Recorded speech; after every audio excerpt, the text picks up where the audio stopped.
Here we are in Philadelphia, Pennsylvania with director, producer, and writer Dave Bullis. Dave, welcome to the Weird Review. Oh, thanks, John. Thanks for having me. Dave, tell me your background if you could. My background, I have a degree in business administration. I found out that, having that degree in business ended up helping me a lot in the film, video, and TV world. I started making movies right around 2008. I made my own student film. I shot it with a digital camera, one of those mini digital cameras. From there, I've sort of gone on set with other people's films. I've been fortunate enough to be on the set of It's Always Sunny in Philadelphia, it's Friday Night Lights, and then a host of the other independent TV and movies in the area, both done guerrilla student filmmaking style versus the whole funded ones in the area. So going into Game Over, I was able to apply a lot of these skills and and make a lot of these connections that I've made. And I found out that the degree in business really helped me out because when I go to a lot of different meetings and stuff like that, and meeting producers who, for instance, the producers of Safe, I've met Joseph Zolfo.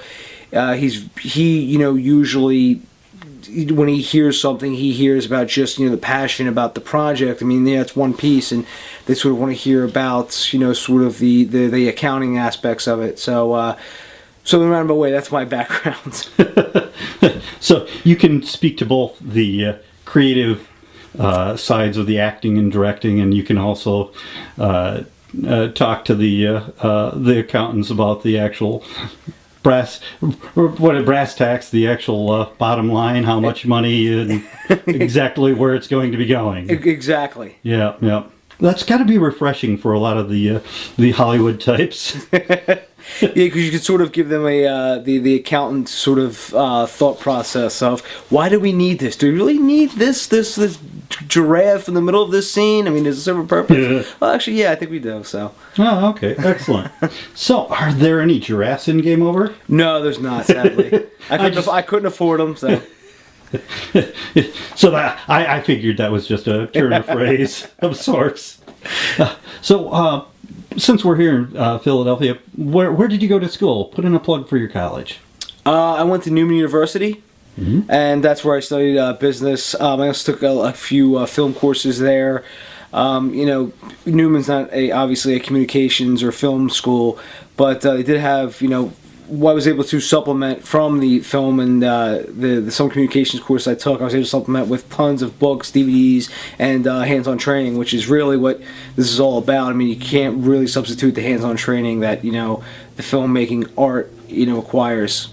Now that we've got a little background on you, I've got to ask, who would you consider your influences in terms of what you're doing now? Definitely Robert Rodriguez comes to mind. He made El Mariachi on a shoestring budget. I mean, the way he shot his film was, really, really interesting, and the way how he got money for it by being a test subject. And when I was actually making my student film, I was reading his book along with making my film. His book is Rebel Without a Crew, and he details how he raised his money by being a test subject, and then how he shot his film. He used his friends who could act, obviously. He got the props from the local Mexican army or police force rather. Really? He actually, that's where he got a lot of his guns. The police in the movie are actually real police officers. A lot of those locations were just donated. Really? So that's how he was able to make this movie for $7,000. And a lot of these stunts just look worse than they are because that's the way he put them together. And I also a lot of other influences. Like Quentin Tarantino's an influence of mine, as is Kevin Smith. These guys sort of were able to make their first project and sort of leap everything off from there. And if you make a show about employees working at a video game store, Clerks has come to mind and has been listed. And even the guys from Always Sunny in Philadelphia are an influence on me because right now they made their pilot for they say $200, but it was really $5 because just the price of a mini DV tape.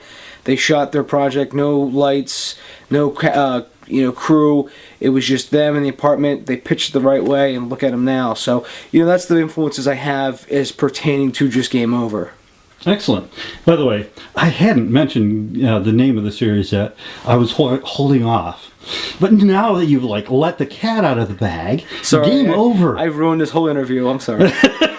No, absolutely not. So tell me, Game Over, how did you come up with, or tell me about the concept of it and how you came up with it. Well, I actually worked in a video game store from 2001 to 2003. I worked, everybody's heard of the two largest game chains at that time, which was either, GameStop or EB Games, which is EB Game World. I worked at an EB Game World, and from there, just the characters, the customers, everything else, at the time, I didn't realize I was actually writing this in my mind, so to speak, because as, around 2009, 2010, I started to actually see this sort of come together in my head further with taking everything I've learned and putting everything together, just seeing how everything stuck, and then, finally in 2010, writing the script, just developing it further. And finally, it's finally come to the final project where, a lot of the truth rings out in this, because all the friends I have who are video game store employees now, they've all said, this is hilarious. Make sure you have the annoying customers who come in, at least 3 times a week asking the same game that doesn't exist. Stuff like that I really think are hit home with a lot of people who are into the video game culture. And, there is an appeal to it to people who, even aren't in the video game culture, because it's going to be a comedy. So, I really hope to see this on a network someday, because I think a lot of people would actually be really interested in the show. You just gave me a weird thought. When your show comes out and is successful on TV, are you going to be doing... is this going to be becoming an advertisement, or are you actually going to cause trouble for your friends by coming up with games that don't exist? The games that don't exist, I got to keep going with that. I love that idea of inventing movies and games and other, pieces of media or art that don't exist. I don't really want this to be a commercial for any type of system or game company where, hey, there's posters and shirts and real extreme close-ups of the game in the episode. I want to avoid all that as much as possible, because then it's just, like I said, a giant commercial for a game. So I would really like to stick with the fake fictional games and stuff like that as much as possible. Now, obviously, I'm sure if it's a success, the game companies will be asking to be as commercials during commercial breaks. Now, that's entirely different, but I would like to just keep the show as truthful as possible, just without any outside influences. So not so much truthful as possible, but true to your mission. Exactly. Which I think, from the sounds of it, is causing chaos to your friends who work in the game industry. Yeah, I'll get the death threats from them soon enough after it's over, just being like, "Stop! There is no Pokemon on Xbox or whatever." Or whatever. Yeah, exactly. or whatever fictional game movie we come up with, and being like, having the parents go, "I wonder if that's real or not. Would he like that? Would our son like that for Christmas? Let's go out and see if we can get it." So. From D. Marvel, poking Batman. Exactly. So it's just sort of just seeing what inane things we can come up with. I like the concept. So what have you done so far on this? So far we've shot the pilot episode. It's called The Launch Party. Basically, it deals with the employees as a new system's being launched that night. They have one system to give away. They end up opening said system. They break said system, and now they're trying to cover for themselves. And basically, that's where the episode goes, as they try to sort of cover for themselves. And once that is edited, it's going to be pitched to networks. We're still editing it right now. It'll be done, God willing, by February of 2012, and it being January 2012 now. So it'll be done, and hopefully we can start mailing these press kits out and see the promo videos out. We have an amazing opening theme done by Mega Ran, which is he's a genius musician. Oh. Mega Ran, Great musician. yeah, him, and it was mixed by a guy named Kay Murdoch, two talented musicians, and I'm still ecstatic and blown away that they actually did it for us. And we're going to use that for the opening as much as possible, and also for our promo videos that we have. So that's where we are right now. So February seems to be the month we're all looking for just getting all the promotional pieces out there, and also the final cut to hopefully some networks, and hopefully we can see it somewhere. Yeah, Mega Ran does Mega Man music. When I saw, I think it was a tweet months ago saying Mega Ran was going to be doing your music for the. It's like, I wanted to get more information on it. I want to see it, but when I saw that, it's like I've got to see this. I've got to talk to this fellow. So that gave me even more incentive. Maybe it's just because I'm a Mega Ran geek. But very cool. I mean, Mega Ran is a really great guy, and he's got some really great music on his site, and he's got great CDs. And you saw that poster. That was incredibly Absolutely. Nice of him. So, yeah. How did you get Mega Ran? There was a guy who runs a Twitter. His name's Ryan Paul Thompson, and he actually recommended I should talk to Mega Ran. And, through the power of Twitter, he tweeted at him, I tweeted at him, and finally, he messaged me, and we started going back and forth, and it took, a while to have him actually do the song, because he was touring. He went on tour with the Race Wars tour, with the MC Chris and MC Lars. He came back, was able to record the song, and give it to me just before he went to Japan to do a tour there. Excellent. So, the guy's going all over the place. He's all over the United States. Now he's all over the world. So, I wish him nothing but the best. He's a great awesome guy. Yeah, he's an amazing guy. He's a very sweet man, too. Yeah. Now, tell me about the characters in the movie.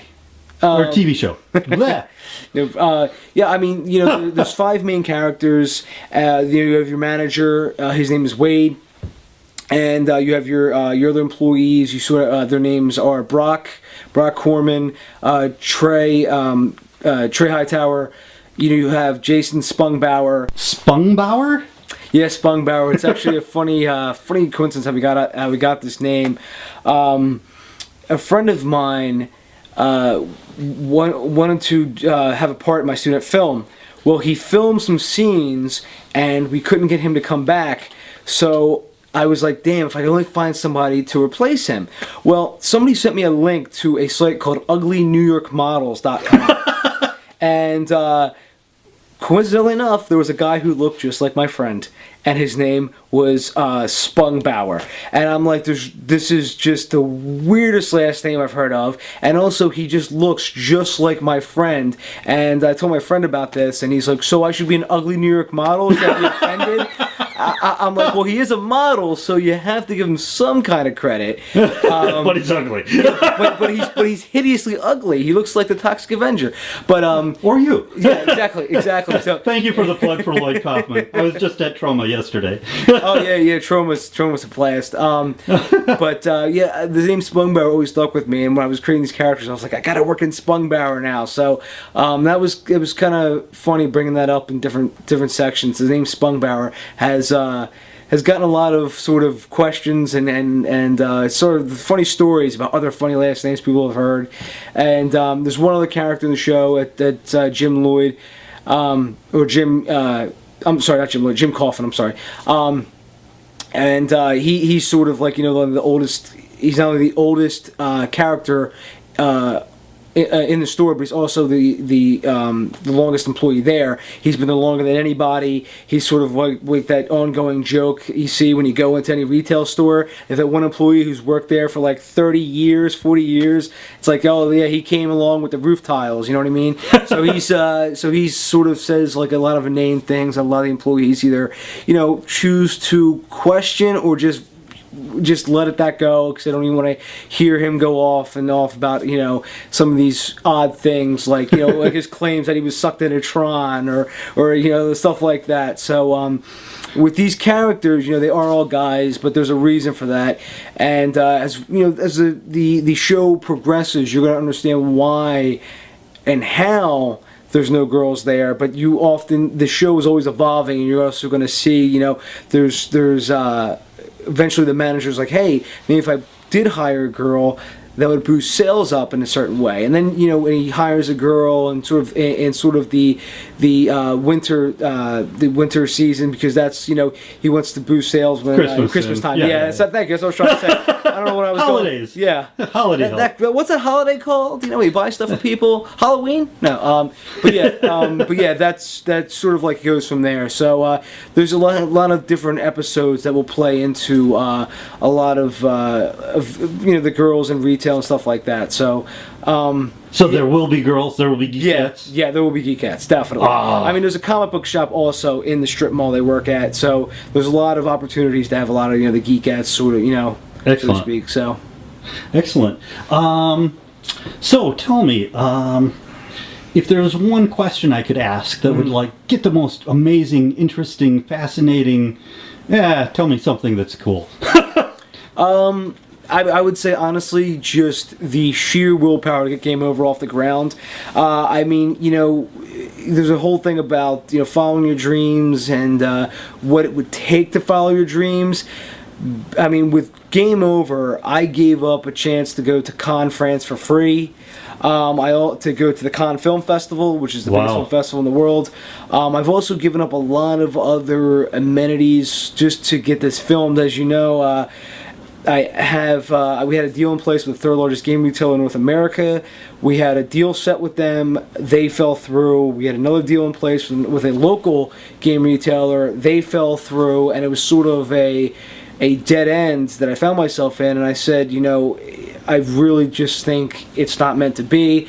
I tried one more time, and then ended up, we had the best possible scenario, which is we shot on a movie studio set. We had, you know, all of a sudden we went from having no dressing rooms or nothing to, we have plenty of dressing rooms. We have holding areas now. We have places to store things. We have, you know, huge bathrooms and facilities. So we even had a private area where we could just do whatever we wanted to the set. So rather than use somebody else's set, we got to make our own. And if you see the pictures from the press kit, we literally built it from the ground up using materials from a Blockbuster that was going out of business right down the street. You know, I was talking to the then manager, and she, half the time that I went in there, she was like, just take whatever you want. Whatever you can take out, just take. The other half of the time, the employees would be like, well, we have to charge you something, but we'll give you 95% off.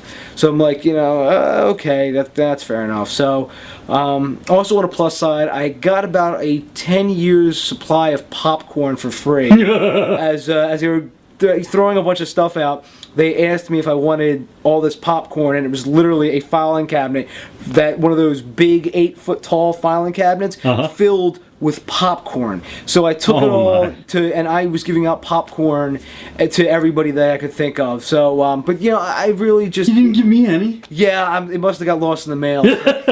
But the roundabout way is, you know, honestly, I gotta say, if you can follow your dreams, and by if you can, I mean, there's always... This is the business background talking, and economic costs with everything, and that's the opportunity cost and the accounting cost. You know, the accounting cost is how much money is it going to cost, and the opportunity cost is how much is it going to cost you to do this instead of that. So if you can follow your dreams, you know, it can lead you down a wild road, because following along this path, following my dreams, I've met a ton of other people following their dreams, and it's just swapping stories, and it's just been one of the most interesting years of my life, if not the most interesting. So I mean, I hope that answer will suffice. So but yeah, very inspirational. Oh, thank you very much. Thank you. So I mean, I really hope to get this on a network, and I just need the help of everybody. If they can just follow us on Facebook, or like us on, or excuse me, follow us on Twitter, like us on Facebook, follow us on Twitter, right? And just sort of help spread the word. That way I can go to network. I say I already have a built-in fan base for this. So it's a show for gamers, by gamers, and it's just another piece to the gaming culture. So, I think I'm sorry. Oh, no. So, excellent. Thank you very much. I really appreciated your spending the time with me, Dave. And I'll say a prayer for you. God bless you. And this sounds really awesome. I want that screener. I will. I promise you. You have me on video now. I promise I'll give you a screener. But thank you very much. I really appreciate all the promotion help you've given us.